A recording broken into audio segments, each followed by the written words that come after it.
Focus on me. Focus on me. Hey, Key Square! Wait, no, I have to be less gay in these videos. What's up, everybody? My name's Mike. There's like a gigantic oil stain on your forehead. Like, your forehead's reflecting so much light right now. It's insane. It's so distracting. Wait, let me give you a napkin.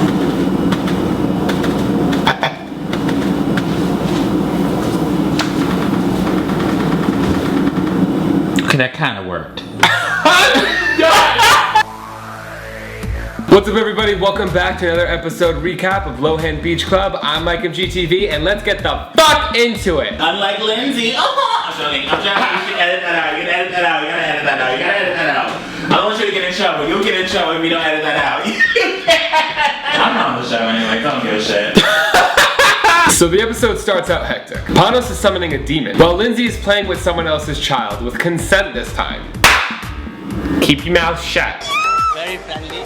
There's so many things. Billy's giving us Franklin the Turtle vibes, and Lindsay's trying to get to the bottom of everybody's intentions, which is funny because my intentions are always just to get to the bottom. Sara talks about wanting to create more gerbs. She's got my vote for student body president. Ari opens up about having social anxiety. With a face like that, everybody loves you, kid. Don't be anxious, it'll make your hair fall out. And for the sake of our ratings, we can't have more than one castmate who already has that problem. Leave me alone. Fine. Everything's fine. Everything's fine. Everything's fine. Everything's fine. Brent says something about himself. Bye. And Lindsay brings up the fact that she can call Oprah. Again. Lindsay really wants you guys all to know that she has Oprah on speed dial. Call Oprah. And then we all get to work. The VIP client has a name I can't pronounce without sounding offensive, so I'm just gonna call him Kitty Squirrel. Aristotle is assigned to Kitty Squirrel and Brent is assigned to help him out, but Brent ends up making it about himself. Again, Brent is still here, guys. And then we get a slow motion moment of Aristotle, and somewhere in the world the kid just realized he was gay. Kitty Squirrel starts acting a mess right away, like he's auditioning for Cirque du Soleil, and then has the audacity to ask Ari to basically get him off by rubbing his feet. Brent apparently isn't into foot stuff and storms off. While on the contrary, Ari's willing to go the extra mile and completely satisfy Kitty Squirrel's foot fetish. From across the beach club, Lindsay notices Brent ditch Ari, and honestly, it's not a good look, bruh. Aristotle basically brings up to both Lindsay and Panos that Brent's being a dick, and both of them can basically agree with everybody watching the show. Which is that Brent can go fuck off. Back at the house, I decide everybody should play a drinking game because hello, my name is Mike. Brent and Sara start giving Ari shit and calling him vanilla, so I decide to alley-oop him an opportunity to prove them wrong. You either could shotgun that beer or do a naked lap. Can I do both? If you're gonna do it, if you're gonna do it, do it. Brent continues to wreak havoc by stirring the pot between May and Sara, while Billy physically slips into Sara's DMs by using the best fuckboy pickup line I have ever heard. Okay, sis. Sara reveals that Billy is more her type, while Brent seems to be more type 2. Diabetes. Brent walks into the conversation and makes everything weird, so Sara decides to leave the conversation and call a group meeting with the girls because she says that she's got some tea. What's the tea? What's the tea, sis? When it comes to who Sara should end up with at this point, Billy or Brent, I personally say neither because yeah, Brent may be being nice to her, but he's being a dick and problematic to everybody else in the house. And Billy may seem like a nice guy, but he's making it seem like she has to be the one chasing him. And that's the tea. And that's the tea. When Brent finds out that Billy's trying to make a move on Sara, he calls him out for a man-to-man conversation. Straight people. Like, are you fucking kidding me? I'm here, I'm ready, I want drama! When in real life, I was inside taking a fucking nap. Whatever, I don't exist. I'll pop in to say something funny and then disappear for the rest of the episode again. But instead of fighting for Sara, Brent just completely passes her off. Like you're not afraid to speak your mind and stand up to all the girls, but you can't do it to any of the guys. I personally have nothing against Brent. Brent has never stepped on my toes because he's smart. Pick and choose your battles. But what happens next? Bitch! A bitch! Sara has had it. Janita is ride or die. And the two of them continue to completely disrespect a bottle of tequila. We are in a house of all ugly girls. Whoa.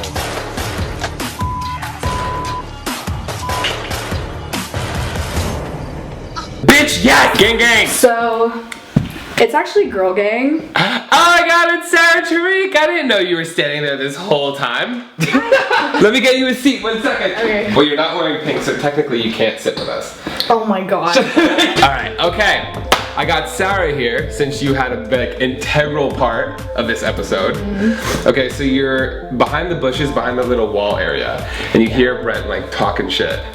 That whole night was just like so annoying from the beginning. You know, Billy confronting me, and then like just seeing, like, we were all in the cave. Like, you remember when we were all, well, you probably don't remember, you were like half asleep the whole episode. We were having fun, like, it was so far, like, before that at fun night. Yeah. No, yeah, it was fun. We were all drinking and stuff, and then, but like, we were all in that group, like, in a group in the cave, and I literally saw Brent talking to Jules, and I was like, what, like, from the jump, I'm like, what's going on? Like, people are having side conversations about me, like, you know, like, when you know people are talking about you.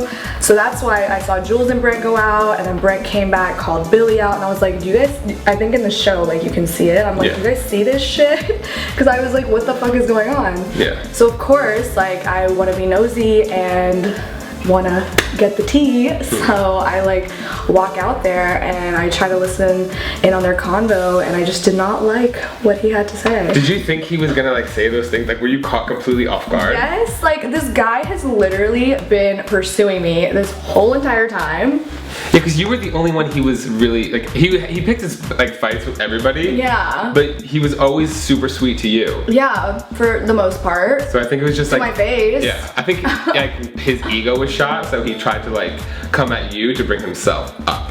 Yeah, and I think that guys don't understand, like, it's always the guy that's the player, you know what I mean? It's always the guy who's weighing out his options, you know what I mean? And I think that in this episode, it was me, like a girl for once, and he was like, oh, honey, you have options? I was like, yeah, I do. And a lot of girls do, and like, they can. Like, if guys can, girls should be able to, you know, do that too. It's a double standard. It's ridiculous. Was a tequila bottle your first choice as like a weapon? Did anything else go through your mind, or were you just like, that's what I'm doing? I mean, you know, I've actually never, like, you know, poured a drink on a guy before, but I always hear about it. I've always wanted to do it. Like 3 times in the trailer, you're throwing drinks. No, I did it, yeah, like all summer. But before this summer, I actually had never done it before, and I was just like, oh, I want this to be perfect. I go to Janita in the cave. I asked the producer beforehand if it was okay, because like, I didn't want to get in trouble or anything, you know. I was like, this is my first time doing a reality TV show. I don't know what you can and can't do. And I was like, can I? They didn't tell me. Like, it was all real, like very real. Because I snuck up on him. I heard him talking shit. I was really mad. Like, I wasn't really sad. I was just like pissed off at that point. Because like, I mean, we live in LA, like, you know, we have pretty thick skin. Well, first of all, because he was calling you a 2, and it's funny because the whole time you were sitting there being like, I date professional athletes, like I date these guys who are like substantial, and then you were actually being like, maybe I should do a different route and date somebody like Brent. Yeah. And so it seems almost like you were settling for him, and then he was the one calling you a 2. It made no sense. But, I mean, I think, you know, after that whole thing happened, I'm still pissed that I missed it. I like literally picked the worst time to take a fucking nap. You really did. I mean, I missed Aristotle running the naked lap too, because I was like, I don't know what I was doing, going to the bathroom or something, and I totally missed that. So we like. Well, there was that, and then like, okay, so you had the epic moment, and then you walked off with Janita. Yep, I have my girl with me, girl gang gang. And that was like the first time, because this is, I feel like all the girls very connected at the time, but I feel like at that moment, you could kind of see that you and Janita Exactly, clicked. like I just like knew that, you know, she's like best friend material, you know, and like that's when me and her really clicked. And then, I mean, honestly, like when we all went back up, because we were all talking about it, you know, before I did it, and everybody was like, you gotta do this, like, you know, like blah blah blah, and we were all just like feeling each other, and like, she didn't even like ask any questions. She was like, okay, we're doing this? Yeah, All right, let's go. I love that she brought her drink with her, because that tequila bottle was pouring down slow. Because it had the control thing in it. Yeah, it had like the safety on it. But it kind of made it better. I know, it made You it know more what I mean? dramatic. It was like, that's right, we're gonna sit here, and you're gonna take it. I was dead staring him. Like, you guys can't see it in the shot because of the bottle, but I was literally just like looking at him like I was gonna kill him. At first I thought you were gonna like smack him with the bottle. I was like, holy I shit. know, because the way we grabbed that shit, we're like, Yeah. But it was Yeah. definitely, I think it was a good moment because it was the first time so far that the girls stood up to Bren. 100%. And you guys definitely like all powwowed. Like the guys kind of all got along. We haven't really like grouped together as the bros yet. I know, but yeah, and like the girls got along for the most part, you know, besides me and May's little tiff, but shit happens. Yeah. And it was just kind of cool because I feel like in shows you usually see girls fighting and arguing, and this isn't Love and Hip Hop, you know what I mean? So like, it's nice that we all kind of got to bond, and like, it was just against Brett, like not each other. So I thought that was cool. And the guys like totally let you have it because Brent really never came at the guys. Yeah. Like I thought him and Billy were gonna confront But you guys each are other. all buddy with each other, which makes no sense because you guys are worse than the girls. Like you guys talk shit about each other behind y'all's back. I call everybody out to their face. I can't speak to anybody else. Yeah, you do. You keep it pretty real. The but- shit I say about other people, I pretty much say to their face. Yeah, but I mean, like, there were moments, you know, when like Billy. I mean, you guys will see. I don't want to spoil it. But speaking of Billy, at this point right now, like, do you see yourself going more towards Billy, more towards Brent in the future, or are you just like fuck them both? At this point, especially after those comments that Brent made, I was feeling Billy more, you know, and I think you guys are gonna get to see like what happens with me and Billy. You know, what Brent had to say after the fact, and yeah. I'm trying to pretend like I'm excited, like I don't already know what know. It's the hardest part about this. Be like, you're gonna have to wait and see, but like all we want to do is tell you what's gonna happen I want to next. tell you guys, but this is like The Bachelor, but Lohan Beach Club. Literally, you know? you're the one like you're like, oh, I have options, and I'm over here asleep in a pig hat. What the fuck? But regardless, if people want to like keep up with you and your side of like the story as the season progresses, where could they find you? Like Instagram or Twitter or anything like that? So you guys do this thing where you're like, follow me right here. I'll put your things in the description below. Okay. But if you, I'll also have like a little bubble pop up, so if you could like verbally tell the people. It's at the Sara Tariq on. Okay, I don't think I'm like hot shit. Like that's just the at name that I could find with my name because somebody else has Sara Tariq. You can find me at the Sara Tariq on Instagram and Twitter, and then my Snapchat is.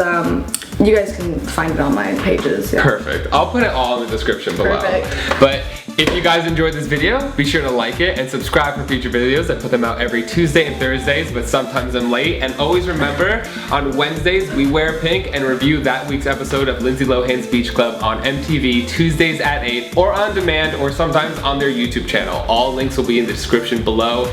Let us know in the comments what you think about Sara dumping the tequila on Brent. Is that what you would have done? Would you have done something worse? Or would you have done something less intense?